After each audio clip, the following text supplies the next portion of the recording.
তাদের সাথে গেছে, বসছে, কথা বলছে, কিন্তু কেউ দিল থেকে এই জালেম সরকারের সাথে দিল থেকে কেউ মহাব্বত রাখে নাই, এই জালেমের সাথে কেউ সম্পর্ক রাখেনি, ঠিক কিনা বলে? কোন জালেমের সাথে কেউ দিল থেকে কেউ সম্পর্ক রাখে। উলামায়ে কেরামদেরকে যে সমস্ত মামলা দিছে, এই সমস্ত আমরা হাস্যকর। মাওলানা মামুনুল হক সাহেব শেখুল হাদিস ইবনে শেখুল হাদিস, ওনার সাথে যে নাটকটা করছে, এটাকে কেন্দ্র করে সংসদের ভিতরেও ওনাকে নিয়ে অনেক ব্যঙ্গ করছে, যে এরা নাকি এদের নেতা, সে নাকি ওনাকে নিয়ে ব্যঙ্গ করছে। কিন্তু বলেন তো, মাওলানা মামুনুল হক শাইখুল হাদিস ইবনে শাইখুল হাদিস, ওনারা হয়তো জেলে গেছে, এখনো দেশে আসে। আমার কথা হলো, তুমি যদি তোমরা বীর বাহাদুর হও, পিছনের রাস্তা দিয়ে পালায় গেল, মামার বাড়িতে গেলা, দেশে থাকতা, জেলে যাইতা, যদি এতটাই বুকের পাটা শক্ত থাকে, ঠিক কিনা বলেন? কিন্তু জুলুম যে করছে, এটা তো তার বুঝছে মনে করছে উলামায়ে কেরামদেরকে শেষ করে দিব। যেমন ফেরাউন কইতো শেষ করে দিব মুসারে, পারছে মুসাকে শেষ করতে, মুসাকে শেষ করতে পারে নাই, সেই ধ্বংস হয়েছে। নমরুদ বলতে ইব্রাহিমকে ধ্বংস করে দিবে, ইব্রাহিমকে ধ্বংস করতে পারে নাই, সেই ধ্বংস হয়েছে। আবু জাহেল বলতে মুহাম্মদকে ধ্বংস করে দিবে, মুহাম্মদকে ধ্বংস করতে পারে নাই, সেই ধ্বংস হয়েছে। এই বাংলার জমিনে শাহজালালের জমিন, হাফিজের জমিন, পীরদের জমিন, হাজী শরীয়তুল্লাহর জমিন, উলামায়ে কেরামের জমিন, তাওহীদি জনতার জমিন, এই জমিনে যারা বলবে আলেমদেরকে শেষ করে দেবে, মাদ্রাসা বন্ধ করে দেবে, আল্লাহর নাম উচ্চারণকে বন্ধ করে দেবে, তারা এই জমিনে থাকতে পারবে না। এই জমিন তাদেরকে গ্রহণ করবে না, এই জমিন তাদেরকে গ্রহণ করবে না। অতীত করে নাই, এখনো করবে না, ভবিষ্যতেও করবে না, ঠিক কিনা বলে?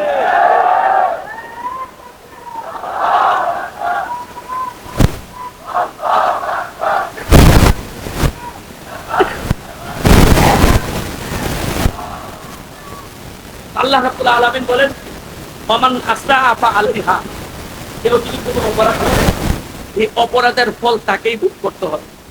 কেউ যদি কারো প্রতি জুলুম করে, তাহলে সে জুলুমের ফল তাকে দুনিয়াতেই ভোগ করতে হবে। কিছু আমল এমন আছে, যেগুলো শাস্তি আল্লাহ শুধু পরকালে দিবেন তা না, দুনিয়াতে আল্লাহ তার শাস্তি ভোগ করায়। পরকালে তো আসলেই কঠিন শাস্তি, দুনিয়া তো আল্লাহ তাদেরকে শাস্তি ভোগ করাই নেন, পরবর্তীতে গ্রহণ করতে হবে। আলেমদের এই কেবল নেক আমলের মাঝে সবটা দান খায়রাত, এটা একটা নেক আমল। এই নেক আমলের ফল শুধু আখিরাতে ভোগ করবে তা না, আল্লাহ দুনিয়াতেই তার ফলাফল আল্লাহ তাআলা দান করে। হাদিসে রাসূল বলেছেন, সদকা তাকফুল বালা, সদকা বালা মুসিবত দূর করে। সদকার দ্বারা আল্লাহ পাকের রাগ এবং গুসা এটা নিবে। সদকার দ্বারা মানুষের বিপদ আপদ দূর হয়, তার রিজিকে বরকত হয়। এটা দুনিয়া তো আল্লাহ তাআলা দেন, আবার আখিরাতে তো আল্লাহ তাআলা তার বদলা দিবেন। আবার নেক আমল, মা বাবার সাথে সদাচরণ, এটাও এমন এক নেক আমল যে এই নেক আমলের বদলা আল্লাহ শুধু পরকালে দিবেন তা না, দুনিয়া তো আল্লাহ তাআলা মা বাবার সাথে সদাচরণের বদলা আল্লাহ পাক দিয়ে দেন, আর পরকালে তো আছে। ঠিক তদ্রুপ ভাবে আত্মীয় স্বজনের সাথে ভালো আচরণ করা, আত্মীয় স্বজনের সাথে, এটার বদলা আল্লাহ তাআলা দুনিয়াতে দেন, আর তার পরকালে তো তার জন্য ভালো বদলা আছে। আর এর বিপরীত কেউ যদি মা বাবার সাথে দুর্ব্যবহার করে, আত্মীয়তার সম্পর্ক নষ্ট করে, কারো প্রতি জুলুম করে, এর শাস্তি আল্লাহ তাআলা শুধু পরকালে দিবেন তা না, বরং তার শাস্তিও আল্লাহ তাআলা পরকালে তো দিবেন, দুনিয়া তো আল্লাহ তাআলা দিয়ে দেন। আমাদের মাঝে অনেকে আছে মনে করেন, আমি নামাজ পড়লাম, রোজা রাখলাম, জিকির আজকার করলাম, হজ করলাম, তাসবিহ করলাম, অন্যর হক নষ্ট করলে কোনো সমস্যা নাই। আছে না এমন মানুষ? অনেক মানুষ আছে না, মনে করে জিকির করলাম, তাসবিহ করলাম, নামাজ পড়লাম, বছর বছর হজ করলাম, উমরা করলাম, আর অন্যের হক মেরে দিলাম, অন্যের প্রতি জুলুম করলাম, কিচ্ছু হবে না। না না না না না, জান্নাতে যাওয়া যাবে না, জান্নাতে যাওয়া যাবে না। অন্যের হক নষ্ট করে, অন্যের প্রতি জুলুম করে তুমি যতই নামাজ পড়ো, যতই রোজা রাখো, যতই তুমি তাহাজ্জুদ পড়ো, 70 না 80 রাকাত যতই পড়ো, তুমি বাঁচতে পারবা না, ঠিক কিনা বলে? বাঁচতে পারবা না, বাঁচতে পারো। তো বলতেছিলাম যেটা, তাহলে কিছু নেক আমল এমন আছে যেগুলোর বদলা আল্লাহ তাআলা দুনিয়াতে দেন, আবার কিছু বদ আমল এমন আছে যেগুলোর বদলা আল্লাহ তাআলা দুনিয়াতেই দেন। তার মধ্যে জুলুম, এটা এই জন্য ওই ঘটনাটা আমি কয়েকদিন যাবত বলতেছি বারবার, অনেক মাহফিলে বলি। আমাদের ভারতবর্ষের একজন বড় ব্যক্তি ছিলেন মাওলানা শাহ আতাউল্লাহ বুখারী রাহমাতুল্লাহ। কাদিয়ানীদেরকে সরকারিভাবে পাকিস্তানে অমুসলিম ঘোষণার ক্ষেত্রে যার সবচেয়ে বড় আন্দোলন ছিল, যার সবচেয়ে বড় ভূমিকা ছিল, শাহ আতাউল্লাহ বুখারী রাহমাতুল্লাহ আলাইহি। বলেন তো, কাদিয়ানী সে কি মুসলমান না কাফের? সে মুসলমান না কাফের? স্পষ্ট কথা, স্পষ্ট কথা। কাদিয়ানী কাফের, জুনা মানে ও ভি কাফের। কাদিয়ানী কাফের, যে কাদিয়ানিকে কাফের মানবে না সেও কাফের। কাদিয়ানি কাফের বলো, এত আসতে বললে হবে না। কাদিয়ানি কাফের, যে কাদিয়ানিকে কাফের মানবে না সেও কাফের। আমাদের অনেকে বুঝে না, অনেকে মনে করে হুজুর রাখাইলে কোনো কাম নাই, কাদিয়ানিরা কাফের কাফের কয়। কাদিয়ানির কাফের না করলে কি হইব? অনেকে মনে করো এটা তুমি কি আরেকজনকে কাফের বলার, অনেকে এরকম কথা বলে। বলেন আমার আপনার নবী মুহাম্মদ রাসূলুল্লাহ সাল্লাল্লাহু আলাইহি ওয়াসাল্লাম সম্পর্কে আল্লাহ তাআলা কোরআনে বলছেন, মা কানা মুহাম্মাদুন আবা আহাদিম মির রিজালিকুম ওয়ালাকিন রাসূলুল্লাহ ওয়া খাতামান নবিয়্যিন। কোরআনের আয়াতে আল্লাহ তাআলা আমার নবীর দুইটা গুণ বর্ণনা করছেন। এক হলেন তিনি রাসূলুল্লাহ, আর দুই হলেন তিনি খাতামুন নবিয়্যিন। এক খাতামুন নবিয়্যিনের ব্যাখ্যা আমার নবী হাদিসে বলেন, খাতামুন নবিয়্যিনের ব্যাখ্যা হলো আনা খাতামুন নবিয়্যিন লা নবিয়্যা বাদি। নবী বলেন আমি সর্বশেষ নবী, আমার পরে পৃথিবীতে নতুন কোন নবী আসবে না। কোরআনে কারীমের কোন এক আয়াতকে যদি কেউ অস্বীকার করে, কোরআনের কোন আয়াতকে যদি কেউ অস্বীকার করে, কোন একটা অংশকে যদি কেউ অস্বীকার করে, তার ঈমান থাকে না, তার ঈমান থাকে না। আমরা তো অনেকে ঈমান ভঙ্গের কারণ জানি না। ঈমান আনার জন্য অনেক কিছু মানতে হয়, ঈমান যাওয়ার জন্য সবকিছু লাগে না। যেমন উযু করার জন্য, উযু হওয়ার জন্য কি লাগে? হাত ধোন লাগে, মুখ ধোন লাগে, মাথা মাসে করতে হয়, পাও ধুইতে হয়। কিন্তু উযু যাওয়ার জন্য কয়েকটা কড়া কাম লাগে, কড়া কাম লাগে। শুধু যদি পেশাব করে দেয়, একটু বাতাস ছেড়ে দেয়, উযু থাকবে? উযু থাকবে না। কিন্তু উযু হইতে হলে লাগবে 4টা বরং, কিন্তু উযু যাওয়ার জন্য 4টা লাগবে না, কোনো একটা হইলেই উযু চলে যাবে। ঠিক তদ্রুপভাবে ঈমানের জন্য তো দরকার আল্লাহর উপর ঈমান আনতে হবে, ফেরেশতাদের উপর ঈমান আনতে হবে, রাসূলদের উপর ঈমান আনতে হবে, আল্লাহর কিতাবের উপর ঈমান আনতে হবে, পরকালের উপর ঈমান আনতে হবে, মৃত্যুর পর পুনরায় জীবিত হওয়া তার উপর ঈমান আনতে হবে, তাকদীরের উপর ঈমান আনতে হবে। এই 6টা 7টা বিষয়ের উপর ঈমান আনতে হবে। এটা তো হলো ঈমান আনার জন্য, ঈমান মুমিন হওয়ার জন্য পুরা কোরআনের উপর ঈমান আনতে হবে এক কথায়। কিন্তু ঈমান যাওয়ার জন্য পুরা কোরআনকে অস্বীকার করা লাগে না, কোরআনের যে কোনো একটা অংশকে অস্বীকার করলেই তার ঈমান থাকে না। ঠিক কিনা? ঈমান থাকে না। তো কোরআনের কারীমের আয়াত হলো, কোরআনের কোন আয়াত বলতেছে আমার নবী সর্বশেষ নবী, ওনার পর আর কোনো নবী নাই। বিদায় পৃথিবীর বুকে যে মানুষটাই নবীকে নবী মানলো কিন্তু সর্বশেষ নবী মানলো না, যে কোরআনের খাতামুন নবিয়্যিন এই অংশকে অস্বীকার করার কারণে সে কাফের। সে কাফের, যে মানবে না সেও কাফের। এখন প্রশ্ন হলো কাদিয়ানি কাফের, এর সরকারি ভাবে কাদিয়ানিদেরকে কাফের ঘোষণা না করলে সমস্যা কি? হিন্দুরাও আছে কাফের, খ্রিস্টানরাও আছে কাফের, ইহুদিরাও আছে কাফের। আমরা তো সরকারের কাছে আন্দোলন করি না ইহুদিরা কাফের, খ্রিস্টানরা কাফের, এটা তো আমরা আন্দোলন করি না। আমরা কাদিয়ানিদেরকে কাফের ঘোষণা করার জন্য আন্দোলন কেন করি? ভাইরা আমার একটু ভালো করে বুঝেন, মুরাদনগর বাজারে একজন গরু গোশত বিক্রি করে, আরেকজন যদি গরু গোশতের জায়গাতে সে গরু গোশতকে কুকুরের গোশত বিক্রি করে, আর আরেকজন কুকুরের গোশতকে কুকুরের গোশত মিলে বিক্রি করে। বলুন তো কে অপরাধী? একজন কুকুরের গোশতকে কুকুরের গোশত মিলে বিক্রি করতেছে, তার কোন অপরাধ? তার কোন অপরাধ? কিন্তু যে কুকুরের গোশতকে গরুর গোশত বলে বিক্রি করতেছে সে অপরাধী, সে অপরাধী, সে মানুষকে ধোঁকা দিচ্ছে। সে গরুর গোশত বলে তাকে কি খাওয়াইতেছে? হারাম খাওয়াইতেছে, কুকুরের গোশত খাওয়াইতেছে। ঠিক তদ্রুপভাবে ইহুদিরা এরা কাফের, খ্রিস্টানরা এরা কাফের, হিন্দু বৌদ্ধ এরা কাফের, এরা কাফের, এটা সর্বজন শিক্ষক সবাই জানে। কিন্তু কাদিয়ানীরা এরা নিজেদেরকে মুসলিম দাবি করে। মুসলিম দাবি কিনা সে আমাদের মুসলমানদের সাথে বিবাহ বন্ধনে আবদ্ধ হচ্ছে, মুসলমান মেয়েদেরকে তাদের সাথে বিবাহ দিচ্ছে, মুসলমানদের ছেলেদেরকে তাদের মেয়েদেরকে বিবাহ করতেছে। এটা তো ধোঁকা হচ্ছে, কাফের। কিন্তু কোন কাফেরের সাথে মুসলমান মেয়েদের বিবাহ শাদী চলে না, কোন মুসলমানের আত্মীয়তা চলে না।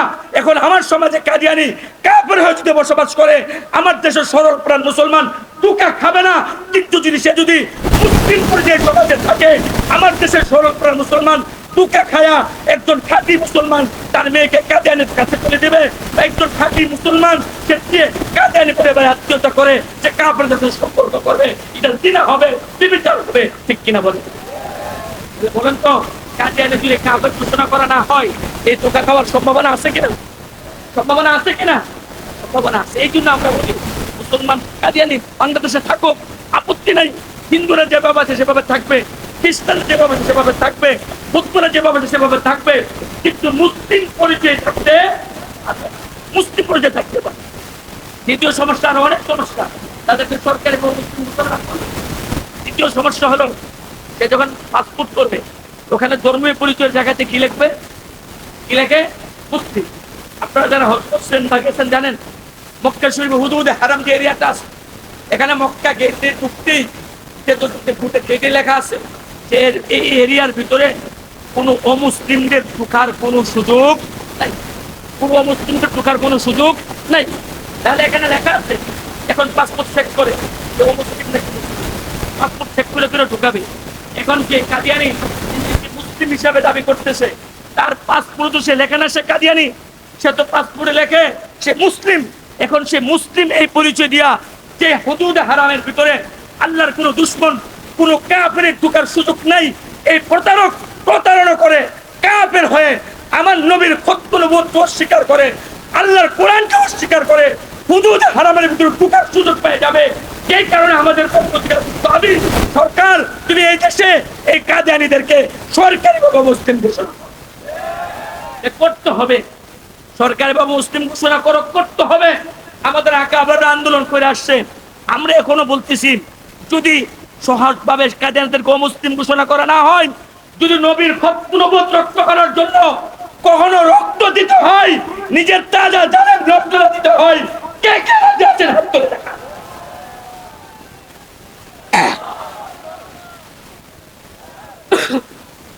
নারে তাকবীর,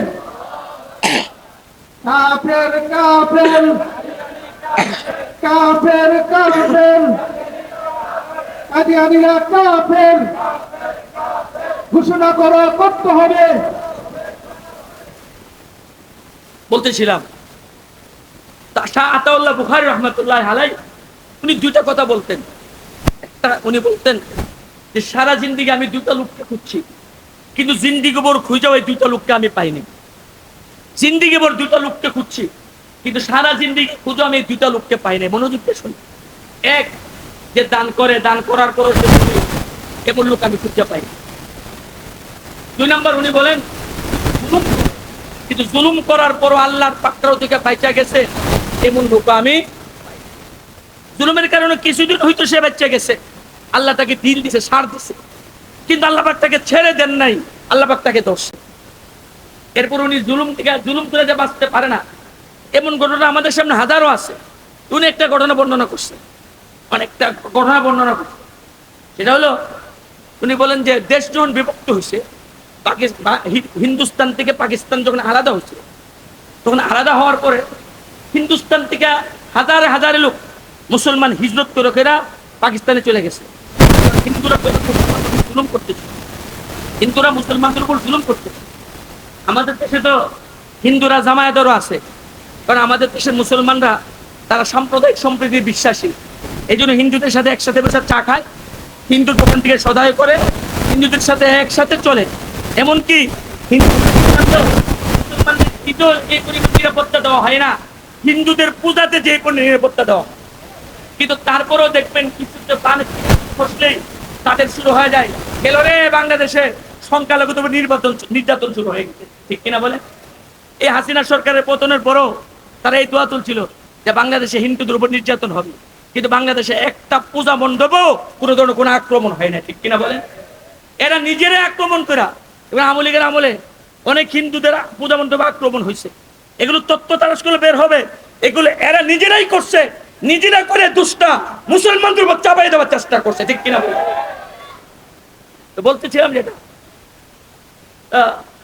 হিন্দুরা মুসলমানদের উপর আক্রমণ করছে, এইটা নয় হিন্দু মুসলমানদের দাঙ্গায় হাজারে হাজার মুসলমান হিজরত করে এই ভারত থেকে পাকিস্তানে চলে যেত।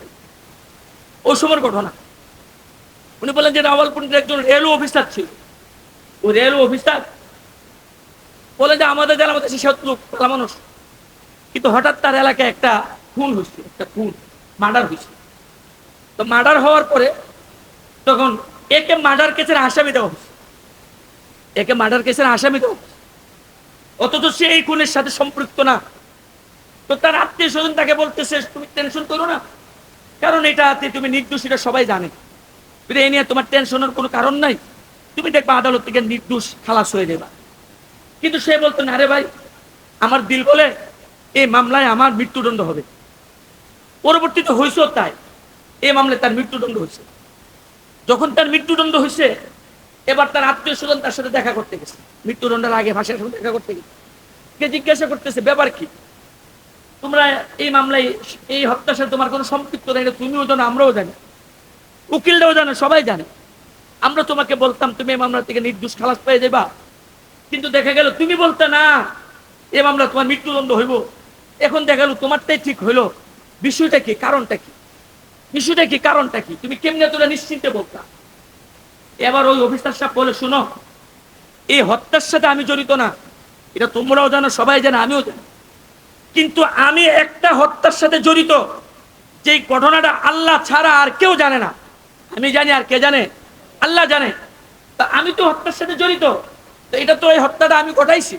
এখন এই হত্যা যে আমি ঘটাইছি, পৃথিবীর ইতিহাসে কেউ কাউকে হত্যা কইরা, কেউ কারো প্রতি জুলুম কইরা পার পায় না। তা আমি তো হত্যাকাণ্ডটা ঘটাইছি, এটা তো দুনিয়ার কেউ জানে না, শুধুমাত্র আল্লাহ জানে, আর আমি জানি। এখন যখন এই হত্যা মামলা আমাকে আসামি করা হয়েছে, আমি নিশ্চিত বুঝে নিলাম ওই যে একটা হত্যাকাণ্ড ঘটাইছিলাম, আমার তো তার সাথে সম্পৃক্ততা ছিল না, কিন্তু আমায় আমি আমি তো ওইটার সাথে আমি সম্পৃক্ত ছিলাম, দুনিয়ার কেউ জানতো না। কিন্তু এখন যে আমাকে মার্ডার কাছে দেওয়া হয়েছে, আমি বুঝছি ওই হত্যাকাণ্ডর কারণেই এখন আমার নাম এই মামলার মধ্যে আসে। কারণ দুনিয়াতে একটা কথা মানুষ বলে না, পাপ বলে বাপেরও ছাড়ে না, কথা বলে না একটা, পাপ বাপেরও ছাড়ে না। আর মানুষ এমনিতেই বিপদে পড়ে না, কোনো কিছু সমস্যা হয় আল্লাহ হয়তো মর্যাদা বুলন্দের জন্য করে, কিন্তু হত্যা মামলা আর এই সমস্ত মামলার পিছনে কিছু না কিছু কারণ থাকে। যদি বাস্তবে সে মিথ্যা হয়, সে খালাস পেয়ে যাবে, কিন্তু যদি মিথ্যা না হয় তাহলে সে ঠিকই ধরা খাবে, শিক্ষিত ধরা খাবে। এবার সে বলে, শোনো, আমি ওই যে দেশ বিভক্তির পরে যখন দল দল লোক হিন্দুস্তান থেকে ভারতে পাকিস্তান থেকে আর হিন্দুস্তান থেকে ভারত পাকিস্তানে আসতেছিল, তো ভারতের এক রেল স্টেশনের, আমি তখন রেলের টিটি ছিলাম, এক রেল স্টেশন থেকে অনেক যাত্রী উঠতো আমাদের ট্রেনে। তো ট্রেন ছেড়ে দিছে, দেখে একটা মেয়ে দৌড়ে আসতেছে, একটা মেয়ে দৌড়ে আসতেছে, যুবতী মেয়ে, তো দৌড়ে আসতেছে। ট্রেন তো ছাড়লে সাথে সাথে খুব দ্রুত গতিতে চলে না, আস্তে আস্তে চলে, এরপরে তাদের দ্রুত গতিতে চলে। তা আমি মেয়েটাকে হাত বাড়াইয়া সহযোগিতা করে তাকে ট্রেনে উঠাই নিলাম। আলাপচারিতা জানতে পারলাম মেয়েটার মাত্র নতুন বিবাহ হয়েছে, নববধূ, হিন্দু মুসলিম দাঙ্গায় তার বাবার বাড়ির লোকসব মারা গেছে, তার শ্বশুর বাড়ির লোকসব মারা গেছে। সে কোন রকম জান্ডা বাঁচাই ইজ্জতরা বাঁচাইয়া স্টেশনে এসে পড়ছে, এবার সে ট্রেনে উঠছে। আমি তাকে সান্ত্বনা দিলাম, আমার টিটি সাহেব আলাদা জায়গা থেকে টিটিদের বসা, ওই জায়গাতে তার জন্য বসার ব্যবস্থা করে দিলাম। তো আমি আর সে ট্রেন চলতেছে, ট্রেন চলতেছে। এখন কিছুতে যাওয়ার পরে শয়তান আমাকে ধোঁকা দিছে। হাদিস শরীফে আসছে যে কোনো বেগানা যুবক যুবতী যেন একসাথে বসে, তখন এখানে তৃতীয় আরেকজন আসে, তার নাম কি আপনারা জানেন? তার নাম কি আপনারা জানেন? মিস্টার ইবলিস। এই মিস্টার ইবলিস আসে, আইসা কয়, আইসা করতেছে, এমন একটা যুবতী মেয়ে তোর সামনে বসে রয়েছে, এমন সুযোগটা তুই হাতছাড়া করবি? তুই কি বেটা, তোর ভিতরে পুরুষত্ব নাই? তুই কি কা পুরুষ? এমন ভাবে কইব সেটা না, এমন ভাবে ধোঁকা দে, তখন ধোঁকাতে পড়ে দেয়। কিন্তু যার ভিতরে আল্লাহর ভয় থাকে সে ধোঁকাতে পড়ে না, যার ভিতরে আখিরাতের ভয় থাকে সে ধোঁকাতে পড়ে না।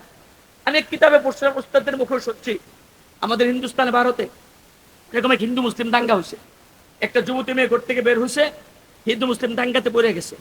সে আশ্রয় নিছে এক মসজিদে গিয়া, মসজিদে আশ্রয় নিছে। তো মসজিদে সে আছে, মসজিদে আশ্রয় নিয়ে আছে। সন্ধ্যা হয়ে গেছে, মসজিদের ইমাম হইলে একজন মাদ্রাসা তালে বেলেন, গরিব মানুষ।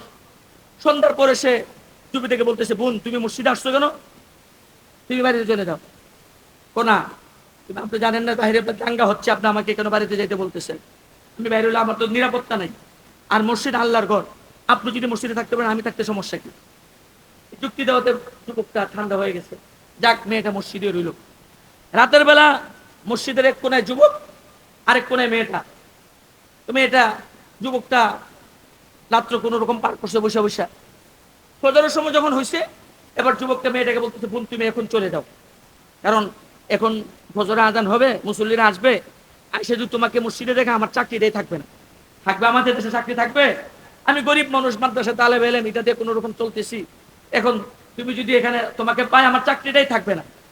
এ কথা বলার পরে মহিলা কয় না, যুবতী বলে না আমি যাবো না।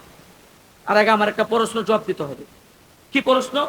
আমি দেখলাম সারা রাত্র আপনি ওই যে কুপি বাতিটা মোমবাতি জ্বালিয়ে রাখছেন, সারা রাত্র দেখলাম খালি একটু পর পর আপনি আঙ্গুলটাকে আগুনের মধ্যে দেন, আবার নিয়ে আসেন, একটা আঙ্গুল দেন, আবার নিয়ে আসেন, আরেকটা দেন, আবার নিয়ে আসেন। এইভাবে আপনি সারা রাত নিজের আঙ্গুলগুলোকে আগুনের মধ্যে কেন পুড়লেন, এটার জবাব না দিলে আমি যাব না। এবার যুবক বলে, দেখো এটা আমার ব্যক্তিগত ব্যাপার, এই বিষয়ে তোমার প্রশ্ন না করলেই ভালো। এখন যুবতী মেয়ে বলে, না আপনি না বললে আমি যাব না। কি কারণে এটা করছেন না বললে আমি যাব না? এবার যুবক বলে, দেখো আমি কেন করছি এটা, তুমি যেহেতু যাইবাই না এই জন্য বলতে হয়। সেটা হলো তুমি একটা যুবতী মেয়ে আর আমি একটা যুবক ছেলে, বাইরে পরিবেশ দাঙ্গা হাঙ্গামা চলতেছে, মসজিদে কেউ আসার, রাতের বেলা আসার কোনো সম্ভাবনা নাই, নির্জনে আমি আর তুমি। এই সময় আমার নফস আমাকে ধোঁকা দিতেছিল, এমন একটা যুবতী মেয়ে তোর কাছে বসা, তাকে পারে তুই তোর যৌবনটা একটু পরীক্ষা করস না, এরকম আমাকে ধোঁকা দিতেছিল। কিন্তু আমি তখন নফসকে বুঝাইতেছিলাম, নফস তুই তো আমাকে বলতেছ আমার যৌবন পরীক্ষা করতে, একটু যৌবনের স্বাদ নিতে, তুই তো আমাদের এভাবে ধোঁকা দিতেছ। আচ্ছা ঠিক আছে, আমি যৌবনের স্বাদ নিলাম, যৌবন পরীক্ষা করলাম, ঠিক আছে তোর কথা মতে, কিন্তু একটু পরীক্ষা করে দেখি তুই একটু জাহান্নামের আগুন সহ্য করতে পারবি কিনা। এই কথা বলা আঙ্গুলটাকে মোমবাতির আগুন বা কুপির আগুনে দিতাম, বলতাম তুই যদি এই আগুনটা সহ্য করতে পারোস তাহলে বুঝবো তুই জাহান্নামের আগুন সহ্য করতে পারবি। আর যদি এটা সহ্য করতে না পারোস, এই আগুন থেকে তো, দুনিয়ার আগুনের থেকে তো জাহান্নামের আগুন 70 গুণ বেশি তেজ, এটা সহ্য করতে না পারলে তো জাহান্নামটাও সহ্য করতে পারবি না। এই জন্য আমি একটু পরীক্ষা করতেছিলাম, দেখি সে সহ্য করতে পারে কিনা। এই জন্য নফসকে এই বলে বুঝাইতেছিলাম। যখনই নফস ধোঁকা দিতেছিল, আঙ্গুলটা আগুনে রাখতেছিলাম, আঙ্গুল আগুনে রাখি, সাথে সাথে আঙ্গুল এদিকে ফিরে এসে পড়ে, আবার রাখি, আবার এসে পড়ে। তোর নফসকে বলতেছিলাম, নফস তুই তো আমাকে ধোঁকা দিতেছস এই যৌবনের স্বাদ ভোগ করতে, যৌবনের পরীক্ষা উত্তীর্ণ হইতে, কিন্তু তুই তো জাহান্নামের আগুন সহ্য করতে পারবি তো দূরের কথা, তুই তো দুনিয়ার এই মোমবাতির আগুনে তুই সহ্য করতে পারতেছস না, তুই আমাকে কিভাবে ধোঁকা দিতেছস। এই বলে বলে সারা রাত্র আঙ্গুলগুলিকে আগুনে পুড়ে ফেলছি, তারপরেও নিজের চরিত্রকে কলঙ্কিত করি নাই, আল্লাহর ভয়ে, আখিরাতের ভয়ে। এই জন্য আমি আঙ্গুলগুলো পুড়তেছিলাম। যুবক, আজকে আমাদের সামনে এরকম পরীক্ষা আসে, তোমাদের সামনে এরকম পরীক্ষা আসে, স্কুলে যাও, রাস্তায় যাও, কলেজে যাও, তোমাদের সামনে এরকম পরীক্ষা আসে, কিন্তু পরীক্ষা যদি উত্তীর্ণ হতে না পারো, জাহান্নামের শাস্তি কিন্তু অপেক্ষা করতেছে। আর পরীক্ষা যদি উত্তীর্ণ হতে পারো, তাহলে তুমি কাল কিয়ামতে জাহান্নাম থেকে বেঁচা জান্নাতের হুরে ইন্দ্রকে নিয়ে বাসর করতে পারবা, তাদেরকে না ফুর্তি করতে পারবা। আর এখন যদি নাজায়েজদেরকে এগুলো করো, তাহলে পরকালের নিজের আখিরাত ধ্বংস কইরা দুনিয়া ধ্বংস হবে, আখিরাত ধ্বংস। আলহামদুলিল্লাহ, হুজুর আয়েশা বলতে বলেন আলহামদুলিল্লাহ। এই কথাটা শেষ করে দিচ্ছি। এবার সে বলতেছে, তো তখন আমাকে ধোঁকা দিল, তা আমি মেয়েটার সাথে অপকর্ম করার জন্য চেষ্টা করলাম, মেয়েটাকে ফুসলাইতে লাগলাম, কিন্তু মেয়েটা কিছুতে রাজি হইল না। এক পর্যায়ে আমি মেয়েটার সাথে দস্তাদস্তি শুরু করলাম, জোরাজুরি শুরু করলাম। আমার জোরাজুরিতে সে হতবাক হয়ে গেল। এক পর্যায়ে সে আমার থেকে বাঁচার জন্য চলন্ত ট্রেন থেকে লাফ দিয়ে সে পড়ে গেল। আর চলন্ত ট্রেন থেকে লাফ দেওয়ার পরে সে ট্রেনের চাকার নিচে পড়া, সে কাটা পুরা, সে নিহত হয়ে গেল। আর তখন থেকে আমার মনে অনুভূতি ছিল যে হাই রে, এই মেয়েটাকে তো আমি হত্যা করলাম, আমি তো এই মেয়েটাকে হত্যা করলাম, বিধায় আমি এই পাপের থেকে বাঁচতে পারবো না। তা আজকে যখন আমাকে এই হত্যা মামলা দেওয়া হয়েছে, আমি বুঝছি এই মামলায় আমি নির্দোষ, কিন্তু আমি হত্যা মামলার আসামি। এই জন্য আজকে আমার জন্য মৃত্যুদণ্ড রায় হয়েছে। এই জন্য ভাইরা আমার, জুলুম করে কেউ বাঁচতে পারে না। এই জন্য বলবো, পৃথিবী আমাদের একটা দুর্ভাগ্য হলো, আমরা ইতিহাস থেকে শিক্ষা গ্রহণ করি না। হাসিনা সরকার যদি তার বাবা থেকে শিক্ষা গ্রহণ করতো, তাহলে সে জুলুম করতো না, ঠিক কিনা বলেন? হাসিনা যদি তার বাবা থেকে জুলুম শিক্ষা গ্রহণ করতো, তার এই পরিণত হতো না। সে তার বাবা থেকে শিক্ষা গ্রহণ করে নাই, এই জন্য তার পরিণত হয়েছে। এখন যারা ক্ষমতায় আসবে, এরাও যদি হাসিনা থেকে শিক্ষা গ্রহণ না করে, তাদের পরিণত হাসিনার থেকে ভালো হবে না, তাদের পরিণত আরো খারাপ হবে। এই জন্য জুলুম কারোর জন্যই ভালো না। আল্লাহ তাআলা আমাদেরকে জুলুম থেকে বেঁচে থাকার, সব ধরনের পাপাচার থেকে বেঁচে থাকার আমাদেরকে তৌফিক দান করুন। ওয়া আখিরু দাওয়ানা আলহামদুলিল্লাহি রাব্বিল আলামিন। নারে তাকবীর।